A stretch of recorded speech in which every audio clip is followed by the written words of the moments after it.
We were married for about 18 years. I got home about 5:30 and it was just a normal day. I said, well, don't worry about cooking because we can get something in. If you're tired, we'll leave it. And she complained of a headache. And literally within minutes, you could tell it was quite severe. In the meantime, she had deteriorated to the point where she was starting to lose consciousness. She had something called an AVM. Basically, her brain had been under pressure for a long time and deprived of oxygen. Her heart and her breathing just stopped. You know, my world went from being perfect in 15 minutes to my wife being in a coma. It was sheer shock. The best way I can describe it is a feeling of detachment, the complete lack of control. I didn't have the answers that I needed.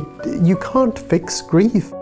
There's no organisation in grief. It's very messy and it's personal and it's dirty and it's just, I can't describe it. You know, I struggle for words. We just thought that things like that were something that happened to, quote, other people. But I became one of the other people. I had a daughter. She's been brilliant. She's coped better than me. All her normal things were taken away from her in one weekend. You know, I spoke with my surgery to see what could be done. I knew this was a journey Eva and I would have to carry on alone. So we put our name down for Edwards Trust. Eva had started counselling and she really enjoyed it. The lady Sue she sees, they got on really well. She still goes every 2 weeks. Not only to seek help, but to accept help, you have to admit that you're vulnerable. So to kind of have to admit that A, I'm vulnerable and B, I need help was quite a big thing. Any good parent would put their children first. I was determined that Eva, because of the bereavement, she wouldn't end up going down a destructive path.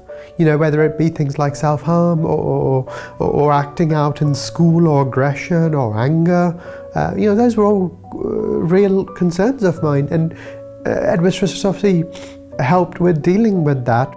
I felt my child had some support and that took a lot of worries off my mind. The biggest realization for me was grief isn't something to be solved.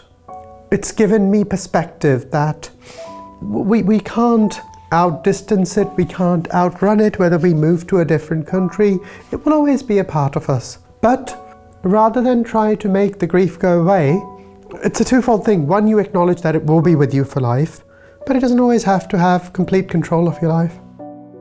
Everything doesn't seem quite so scary or quite so dark. People do survive it.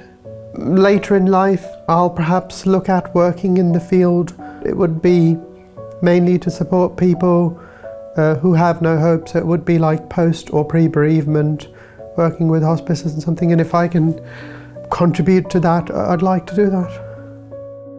In the short term, my in-laws are in the Lake District and Andrew's from the Lake District, so we're gonna do a walk to honour Mum because she was from the lakes and she loved walking.